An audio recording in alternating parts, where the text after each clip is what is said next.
Study IQ IAS, अब तैयारी हुई अफोर्डेबल।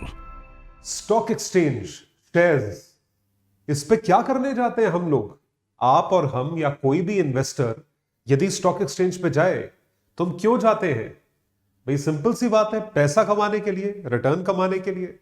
लेकिन सोच के देखिए जरा कि ऐसा स्टॉक एक्सचेंज जहां पर आप इन्वेस्टमेंट कर रहे हो लेकिन आपको कोई रिटर्न नहीं मिल रही है, आपको पैसों के रूप में कोई रिटर्न नहीं मिल रही है और आपको मेंटल सेटिस्फैक्शन मिलता है कि भाई आपके खरीदने से, आपके शेयर्स खरीदने से या आपके ऐसे इन्वेस्टमेंट पे किसी और का सोसाइटली भला हो रहा है। आपको कैसा लगेगा? फिर आप सोचोगे स्टॉक एक्सचेंज क्यों, हम चंदा दे देते हैं। बिल्कुल सही सोचते हैं।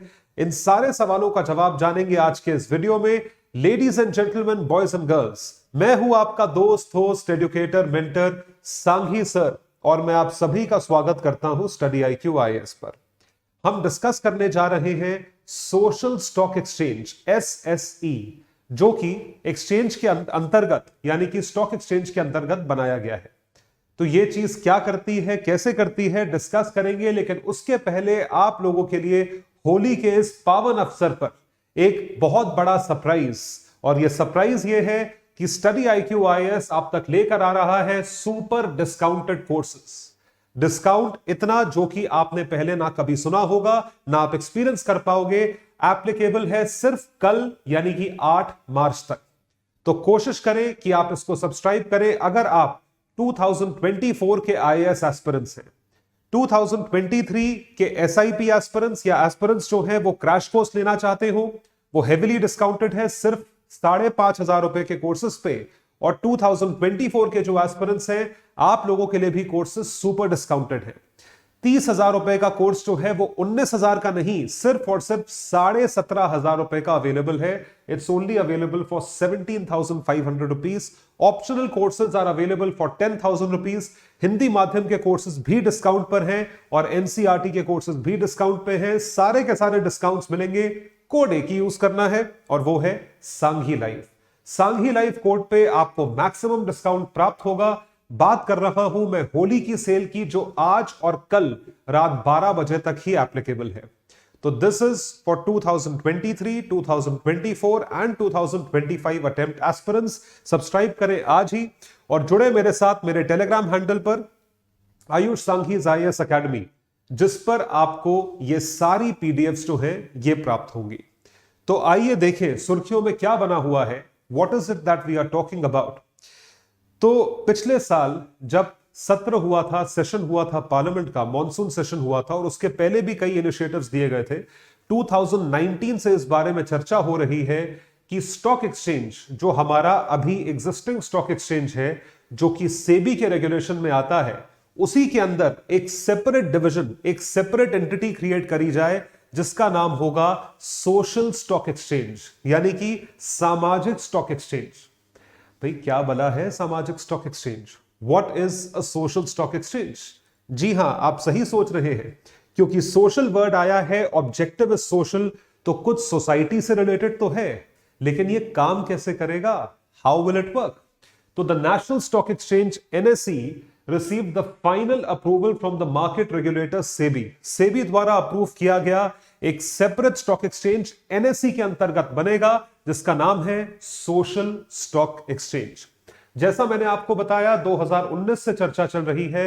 हमारी निर्मला ताई, जो कि वित्त मंत्री हैं, presented in the union budget, had proposed to initiate steps कि एक सेपरेट स्टॉक एक्सचेंज क्रिएट होगा अंडर SEBI, जो कि मार्केट रेगुलेटर है। उन्होंने यह भी बोला दैट ये एक ऐसा वक्त है जहां पर हम सिर्फ और सिर्फ पैसों के रूप में इन्वेस्टमेंट या कैपिटल इन्वेस्टमेंट रिटर्न के रूप में या रिटर्न के लिए नहीं करेंगे। हम जो है वेलफेयर ऑब्जेक्टिव्स, जो सोशल वेलफेयर ऑब्जेक्टिव्स हैं, इनके बारे में भी सोचेंगे to inclusive growth and financial inclusion. तो आप देख पा रहे हैं ये सारे के सारे सोशल ऑब्जेक्टिव्स हैं वेलफेयर के लिए, जिसके लिए directive principles of state policy बनाए गए थे। फाइनेंशियल इंक्लूजन की बात हो रही है कि फाइनेंशियली आप पूरी जनसंख्या को इंक्लूड करें और उसी के साथ साथ इंक्लूसिव ग्रोथ। इंक्लूसिव ग्रोथ का मतलब यह है कि ग्रो कर रहा है हर एक इंसान, ग्रो करे, हर वर्ग का इंसान ग्रो करे, every strata of society should grow. whether a person belongs to the top of the pyramid or bottom of the pyramid. The proposal was cleared in 21 और आप आज देख सकते हैं 2023 में ये चीज जो है ये एप्लीकेबल हो चुकी है और इसको अप्रूवल मंजूरी मिल चुकी है। तो सोशल स्टॉक एक्सचेंज होता क्या है? What is social stock exchange और ये कैसे फंक्शन करेगा? एक ऐसा एक्सचेंज का मतलब होता है मार्केट, एक ऐसा मार्केट प्लेस जहां पर सोशल एंटरप्राइजेस, एसई को एब्रिविएटेड फॉर्म में बोला जाए तो एसई जो है अपने शेयर्स इशू करेंगे, उसके माध्यम से जो इन्वेस्ट करा जाएगा, उस मीडियम ऑफ एक्सचेंज के थ्रू जो पैसा आएगा वो पैसा सोशल ऑब्जेक्टिव्स या सोशल इनिशिएटिव्स के रूप में लगाया जाएगा। It would be invested in the form of social objectives and social initiatives. So it would serve as a medium for enterprises to seek finance for their social initiatives. सामाजिक initiatives के लिए investment हुआ है to acquire visibility and provide increased transparency about fund mobilization and utilization. Funds को किस तरीके से mobilise करा जाएगा और यूज करा जाएगा, कौन से फंड्स जो कि इन्वेस्टमेंट के रूप में हमारे पास आए हैं, मैंने शेयर्स इशू करे, जो पैसा आया वो कहां लगाया है हमने, मीडियम फॉर एंटरप्राइज किस तरफ, to acquire visibility for this purpose. So they would raise funds from public through this mechanism और ये एक सेपरेट सेगमेंट है जो कि एनएसई के अंतर्गत क्रिएट करा जाएगा। तो ये चीज करी जा रही है एक स्पेसिफिक एंटिटी के तहत। इसमें पैसा कौन रेज कर सकता है उसको आप क्या बोलोगे? एक सोशल एंटरप्राइज, एक सामाजिक कंपनी। सोशल एंटरप्राइज मतलब क्या होता है? एक ऐसा एंटरप्राइज जो कि सोशल या वेलफेयर ऑब्जेक्टिव्स की तरफ पैसा लगाता है, लेकिन उसका मोटिव है प्रॉफिट कमाना। वो एक फॉर प्रॉफिट एंटरप्राइज है या फॉर प्रॉफिट एंटिटी है, वो एनजीओ या एनपीओ नहीं है। नॉट फॉर प्रॉफिट एंटिटी एक अलग एंटिटी होती है, उसकी बात नहीं हो रही है, उसके बारे में भी बात आगे करेंगे, चर्चा करेंगे। लेकिन अभी जो सोशल स्टॉक एक्सचेंज में कंपनीज लिस्टेड होंगी और उनका पर्पस क्या होगा? Social enterprise. तो सोशल एंटरप्राइज एक ऐसी एंटिटी होती है जिसको प्रॉफिट कमाना है और कमर्शियली भी कामयाब रहना है, to succeed commercially. This is a for profit social enterprise under the main board. In all other cases only institutional investors, सिर्फ और सिर्फ इंस्टीट्यूशन के जो इन्वेस्टर्स हैं and non institutional investors can invest in securities issued by SEs. तो SEs जो for profit है, इसमें रिटेल इन्वेस्टर्स पैसा इन्वेस्ट कर सकते हैं। रिटेल यानी कि आप और हम जैसे लोग जो इंडिविजुअल्स हैं वो फॉर प्रॉफिट सोशल एंटरप्राइजेस में पैसा इन्वेस्ट कर सकते हैं। लेकिन अगर आप दूसरे एंटरप्राइज में चले जाओगे, जैसे कि आप इंस्टीट्यूशन एंड में जाओगे, तो ये एसईज द्वारा इशू करे गए सिक्योरिटीज में भी इन्वेस्ट कर सकते हैं। इसको समराइज किया जाए तो आप देखिए, इसको समराइज अगर किया जाए, एक नॉन इंस्टीट्यूशन इन्वेस्टर यानी कि रिटेल इन्वेस्टर, आप और हम जैसे लोग, हमें इंडिविजुअल पर्सन कहा जाता है। हम जो है फॉर प्रॉफिट एसई में इन्वेस्ट जो है वो कर सकते हैं। We can only invest in securities offered by for profit enterprise. और दूसरी तरफ जो इंस्टीट्यूशनल इन्वेस्टर्स हैं, is some type of entity, जो कि पेंशन फंड हो सकता है, म्यूचुअल फंड हो सकता है, मतलब संस्था है, इंस्टीट्यूशन है, कंपनी हो सकती है, बैंक, इंश्योरेंस कंपनी और एनी अदर लार्ज इंस्टीट्यूशन। ये चीज है, ये एक इंस्टीट्यूशनल इन्वेस्टर है जो कि सामने आता है और इन सारी चीजों में इन्वेस्ट कर सकता है। तो वो किस में इन्वेस्ट कर सकता है इंस्टीट्यूशनल इन्वेस्टर? वो इसमें भी कर सकता है और बाकी सारे केसेस में कर सकता है एक institutional investor investment. Retail investor सिर्फ इसमें, नॉन इंस्टीट्यूशनल इन्वेस्टर जो है उन सब में कर सकता है। तो कौन एलिजिबल है इसमें शेयर्स बेचने के लिए? Who is eligible to sell shares, ये जानना जरूरी है। तो एक तो चीज हमने देखी फॉर प्रॉफिट सोशल एंटरप्राइज। तो फॉर प्रॉफिट सोशल एंटरप्राइज एफपीएसई ये शेयर्स इशू कर सकते हैं, और इसके साथ साथ नॉन प्रॉफिट ऑर्गेनाइजेशन एनपीओ ये भी शेयर्स इशू कर सकते हैं। That establishes the primacy of social intent would be recognised as a social enterprise. इसको सोशल एंटरप्राइज कहा जाएगा। इनको एलिजिबल किया गया है टू बी रजिस्टर्ड और listed on the social stock exchange, कि सोशल स्टॉक एक्सचेंज में ये चीज लिस्टेड है। तो एलिजिबल का मतलब यह हुआ कि कौन अपने शेयर्स इशू कर सकता है? एक नॉट फॉर प्रॉफिट एंटिटी जो कि एनजीओ की तरह है, जिसका कमर्शियल ऑब्जेक्टिव नहीं है। तो ये तो चलती डोनेशन पे है, चंदे पे है। और दूसरी फॉर प्रॉफिट सोशल एंटरप्राइज होगी, वो एक नॉर्मल कंपनी की तरह ऑपरेट करेगी, जो पैसा लेगी और पैसा एक ऐसे प्रोजेक्ट में इन्वेस्ट करेगी जो कि सोशली रेलेवेंट भी होगा और प्रॉफिटेबल भी होगा। और एलिजिबल कौन नहीं है आप देखिए, तो who is not eligible in this particular case, आपको यह भी दिखाते हैं। इन एलिजिबिलिटी कॉर्पोरेट फाउंडेशंस, जो फाउंडेशन है कंपनीज की, फाउंडेशन मतलब रिलायंस फाउंडेशन, इन्फोसिस फाउंडेशन, आप तो ऑलरेडी काम कर रहे हैं ना उस तरफ, रिलायंस फाउंडेशन तो ऑलरेडी सोशल ऑब्जेक्टिव की तरफ काम कर रही है, तो आप यहां से पैसा ना लें, आप अपनी पेरेंट कंपनी से पैसा लें, रिलायंस एंटरप्राइजेस से, रिलायंस कंपनी से फाउंडेशन में पैसा डालें और वो आप इन्वेस्ट करें। पॉलिटिकल या रिलीजियस ऑर्गेनाइजेशंस, आप समझ चुके हैं यहां पे सबसे ज्यादा धांधलेबाजी होती है। प्रोफेशनल और trade associations, infrastructure and housing companies, DHFL और ये सब जो हाउसिंग कंपनीज होती हैं, would not be identified as SE, ये एलिजिबल नहीं है। नॉट फॉर प्रॉफिट ऑर्गेनाइजेशंस, जो एनपीओस है, ये भी एक बहुत बड़ा ग्रे एरिया है। एनपीओस के थ्रू भी बहुत धांधलेबाजी होती है, तो एनपीओस जो है वो जेन्युइन मानने के लिए ऐसे एनपीओस होने चाहिए जिसमें 50% से कम फंडिंग जो है वो कॉर्पोरेट से आती हो।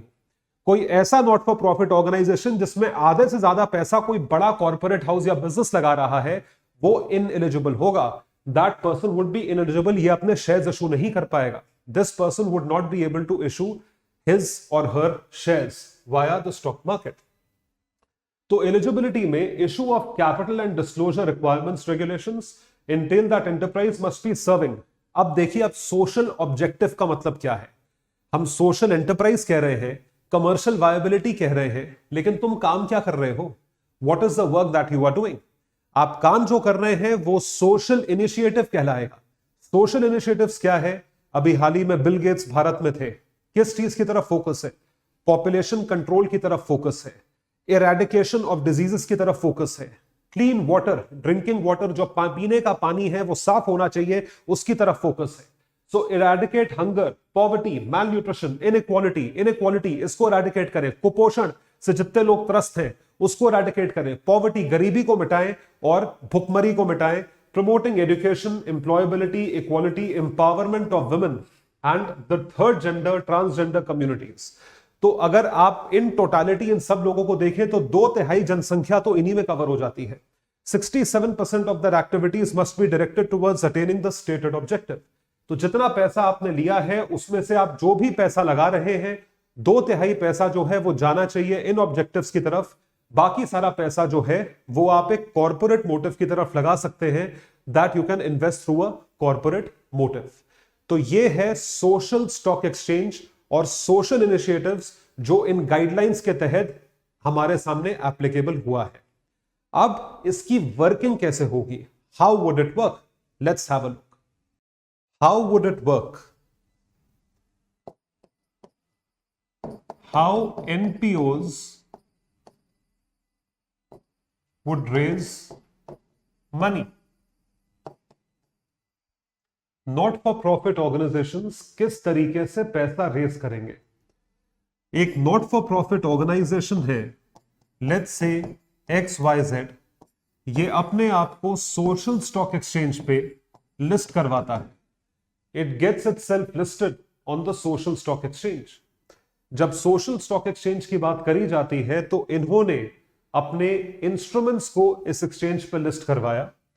It is open for the public to prescribe. Public means institutional and non institutional investors. ये लोग जो हैं ये खरीद सकते हैं। So they would buy the instruments and in return they would give money in order to buy these instruments. So the social stock exchange पे जो ये NPO है, इसने पैसा रेज करा। It has raised money through the investors. Investors द्वारा जो है वो पैसा रेज किया गया है। जब पैसा रेज किया गया और इन्वेस्टर्स ने पैसा दिया, now this money is not something that has to be returned back. I repeat, this money is not supposed to be returned back. तो ये कैसे काम करता है? ये काम करता है on the principle zero coupon zero principal method. Zero coupon यानी कि इंटरेस्ट रेट जो है वो 0% है, रिटर्न रेट है वो 0% है, और जीरो प्रिंसिपल मतलब जो आपको पैसा प्रिंसिपल के रूप में मिला है वो भी पैसा आपको वापस नहीं करना है. You don't have to pay that money back. Zero coupon, zero principal policy. So let's have a look. इसकी तरफ देखते हैं. NPOs can raise money either through this particular concept जो कि यहां दिखाया गया है, zero coupon, zero principal instrument और डोनेशंस फ्रॉम म्यूचुअल फंड्स. ये चीज है, इसके थ्रू पैसा जो है वो रेज किया गया है. ZCZP are financial instruments that any not-for-profit organization can use to raise funds. NPO ने यूज करा है फंड्स यानी पैसा रेज करने के लिए. Usually such organizations raise money through donations from individuals or corporates. Individuals और corporates द्वारा जो डोनेशन आता है उसके थ्रू पैसा जो है वो आप रेज करोगे या वही पैसा रेज किया हुआ है. तो इंडिविजुअल्स ने, कॉर्पोरेट्स ने ये चीज खरीदी और आपके पास पैसा आया. But this is zero coupon, zero principal. ये जीरो कूपन है, जीरो प्रिंसिपल है. They can issue zero coupon, zero principal security through a social stock exchange and those willing to donate money to their cause can buy these securities. ये जो है ये securities को खरीद सकते हैं. रादर इन सिक्योरिटीज को इशू करने का पर्पस ही यही है कि लोग इसे खरीदें. So this is how this particular stock exchange would work. ये स्टॉक एक्सचेंज इस तरीके से काम करेगा. अब सवाल ये उठता है कि ये कन्वेंशनल सिक्योरिटी से कैसे अलग है, जो कन्वेंशनल बॉन्ड्स होते हैं उससे कैसे अलग है. आपको पहले कन्वेंशनल बॉन्ड के बारे में बताते हैं और फिर इन सिक्योरिटीज के बारे में समझाएंगे. जब कन्वेंशनल बॉन्ड कोई भी कंपनी, एनी कंपनी और government issues any kind of bond, ये कोई भी बॉन्ड इशू करते हैं तो this bond carries a certain rate of interest. ये बॉन्ड जो है ये एक रेट ऑफ इंटरेस्ट कैरी करता है. तो प्रिंसिपल अमाउंट जो है इस पे इशू हुआ and this carries a rate of interest. तो इट रेजेस मनी. लोग जो है वो पैसा देके इस बॉन्ड को खरीदते हैं. People bye paying money. तो जब इसका रिडेम्पशन होता है, when this bond amount is redeemed, so in this particular case the investors would get what? Principal plus interest. In investors को principal plus interest मिलेगा. This is how it works. इस तरीके से ये काम करता है. इसको हम बोलते हैं कन्वेंशनल बॉन्ड इंस्ट्रूमेंट, जो कि सरकार द्वारा काफी हद तक इशू करे जाते हैं, जैसे कि ट्रेजरी बिल्स हुए, सॉवरन गोल्ड बॉन्ड्स हुए. तो ये सारे बॉन्ड्स जो है ये इशू करे जाते हैं. This is how they are issued. लेकिन अगर हम स्पेसिफिकली इस केस की तरफ देखें तो यहां पे आप ये समझ के चलिए कि इस टाइप के बॉन्ड्स इशू करे गए हैं एक नॉट फॉर प्रॉफिट ऑर्गेनाइजेशन द्वारा, एक एनपीओ द्वारा ये बॉन्ड जो है ये इशू किया गया है. जब मैं ये बोलता हूं कि एनपीओ द्वारा ये बॉन्ड इशू किया गया है तो बॉन्ड इशू हुआ और आपके पास पैसा आया, सेम मैकेनिज्म. लेकिन आप रीपेमेंट नहीं करोगे, ना ही प्रिंसिपल का और ना ही इंटरेस्ट का. So this money is basically equivalent to donation. ये चंदे के बराबर है कि आपने चंदा दिया है दूसरे को और इसकी तरह ये पैसा वापस दिया जाता है. When an entity takes a loan, जब एक एंटिटी या कंपनी लोन लेती है, बॉन्ड्स इशू करके पैसा उठाती है, debt security like a bond, it has to make interest payments and the principal when the bond matures. एक प्रिंसिपल है जिसकी वजह से बॉन्ड मैच्योर होता है. But with this new financial instrument, जब एक एंटिटी इशू करती है इन सिक्योरिटीज को and raises money, it is not a loan but a donation. ये डोनेशन के रूप में दिया गया है. So the borrowing entity does not have to pay interest. Interest नहीं देना है क्यों, जो आपसे पैसा लिया है. Therefore zero coupon and it does not have to pay the principal also, which is by zero principal. तो ZCZP, zero coupon zero principal concept पे ये चलते हैं. ये सारी चीजें जो है बताई जा रही हैं इन कंपैरिजन. मैं समझ रहा हूं आपके दिमाग में क्या आ रहा है. आपके दिमाग में ये चीज आ रही होगी, वो सवाल मुझे पता है कि भाई अगर डोनेशन देना है तो इतना बड़ा तामझाम करने की जरूरत क्या है. मैं सब समझ रहा हूं, अभी उस पर भी आते हैं. इसको इशू करने की कंडीशन क्या है. It is mandatory that the NPO is registered with the social stock exchange for facilitating the issuance. कि इशू जो किया गया है उसकी इशुएंस को फैसिलिटेट करने के लिए सोशल स्टॉक एक्सचेंज को यहां पे रखा है, सोशल स्टॉक एक्सचेंज को जरिया बनाया है. The instrument must have a specific tenure. एक इंस्ट्रूमेंट का एक स्पेसिफिक टेन्योर हो These bonds will carry a tenure, एक tenure होगा equal to the duration of a given project. ये duration है एक project का duration as mentioned in the fundraising document to be submitted to the SSC. भाई जाहिर सी बात है, जो आपको लीगैलिटीज पूरी करनी है, जो आपको केवाईसी पूरा करना है, जो डॉक्यूमेंटेशन पूरी करनी है, वो तो करनी पड़ेगी। तो ये सब देखना पड़ेगा कि आपका प्रोजेक्ट कितना लंबा है जिसमें आप इन्वेस्ट करोगे, क्योंकि देखिए जहां पे फॉर प्रॉफिट वाली चीज है उसमें आप पैसा लगा रहे हो, उसमें कम केवाईसी करना पड़ता है। पर जहां पे इंसान आके ये बोलता है ना कि हम फ्री कर रहे हैं, सोशल ऑब्जेक्टिव है, वहां पे बिना बोले डाउट हो जाता है लोगों को, ये फ्री क्यों कर रहे हो भाई? आज की डेट में कोई कुछ फ्री थोड़ी करता है। Minimum issue size is presently prescribed at 1 crore, कम से कम 1 करोड़ के बॉन्ड्स इशू करने हैं, और जो मिनिमम एप्लीकेशन साइज है वो 2 लाख रुपए है ZCZP का इशुएंस। कम से कम 2 लाख रुपए की एप्लीकेशन का जो है वो आप प्रस्ताव एक्सेप्ट करोगे। इस तरीके से not for profit enterprise operate करेगी।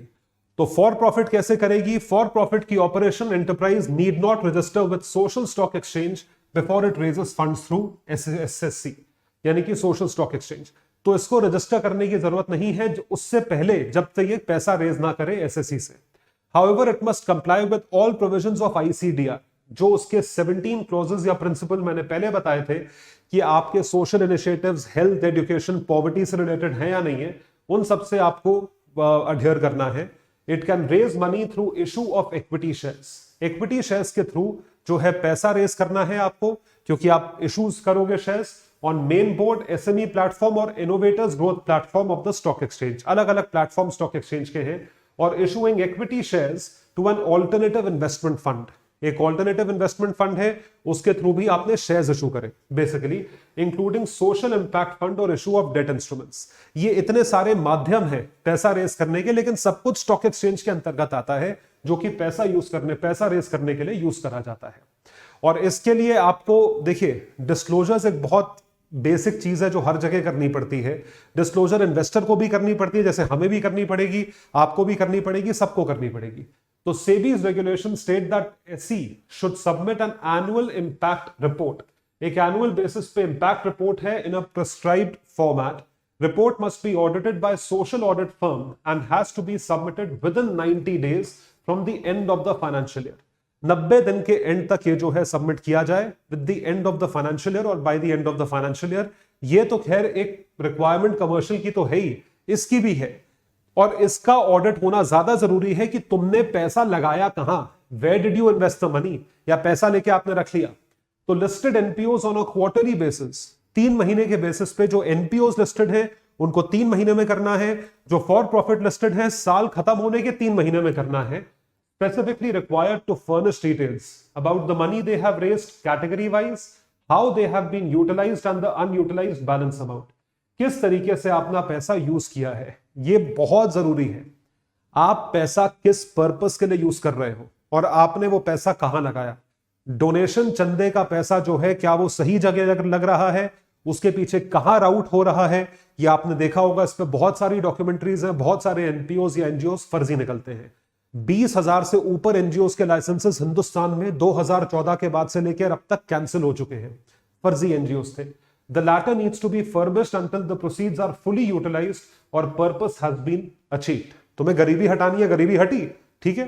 अगर पैसा बचाए तो वो आप पैसा जो है अपने पास रखें, लेकिन पैसा जो है वो उस तरफ लगा या नहीं लगा, क्या लोग पढ़े लिखे निकले या नहीं निकले, क्या ये काम हुआ या नहीं हुआ, ये सारी चीजें यहां पे बताई जाती हैं। अब सवाल ये उठता है जो आप सबके दिमाग में चल रहा था कि इतना कॉम्प्लिकेटेड प्रोसेस क्यों? भाई डोनेशन चाहिए ना, तो ये मुझसे ले जा डोनेशन, या मेरा जहां मन करेगा मैं वहां डोनेट कर दूंगा।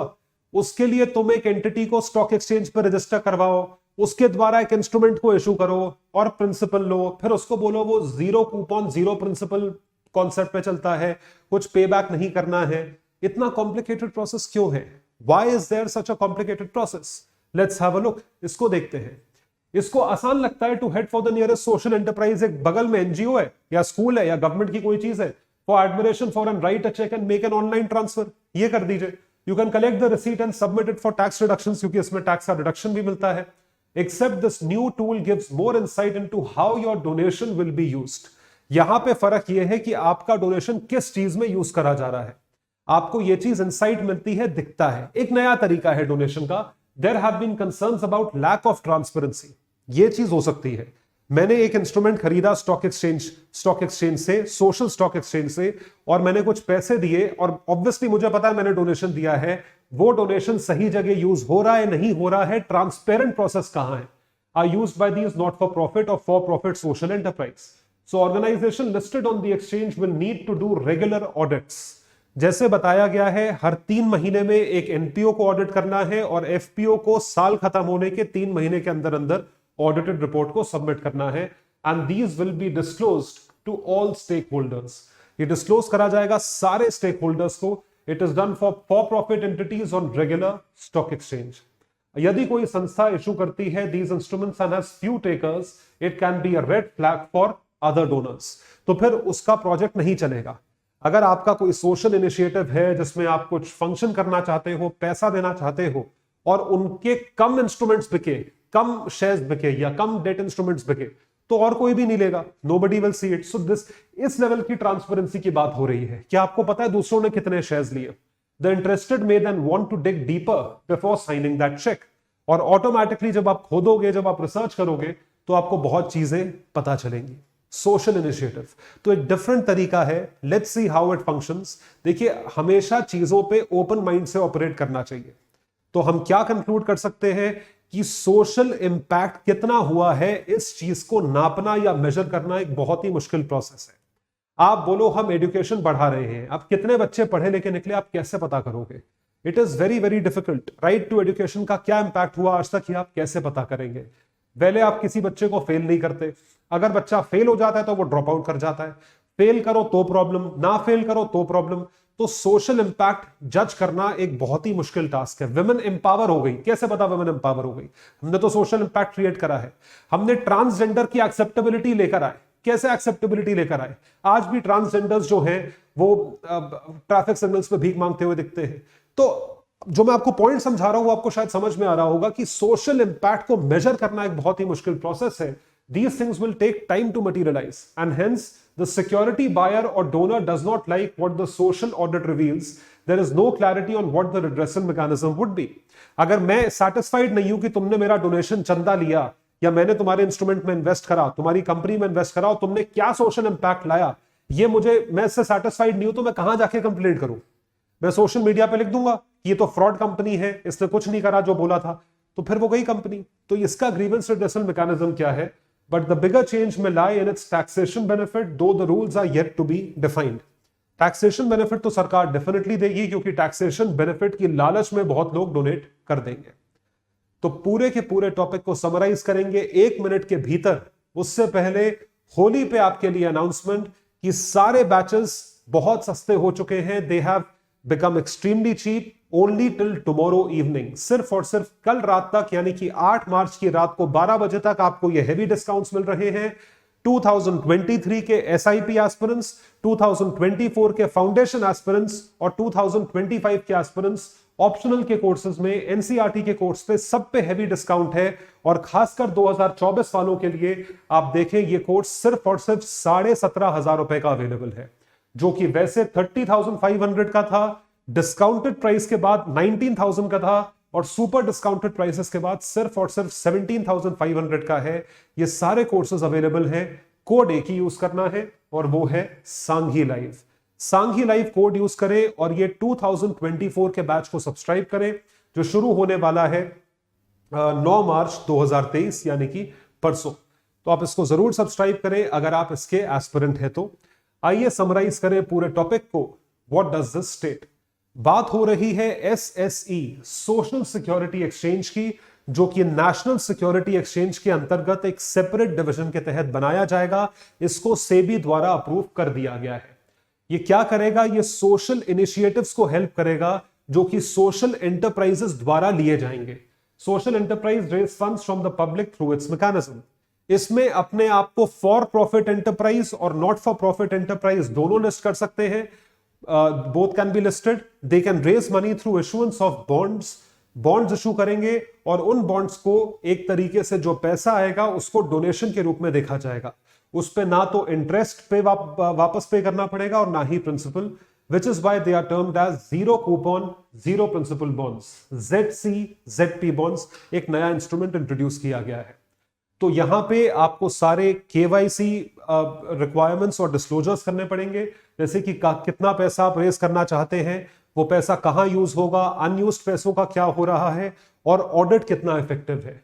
This new tool gives more insight into how your donation would be used or your donation money is being used.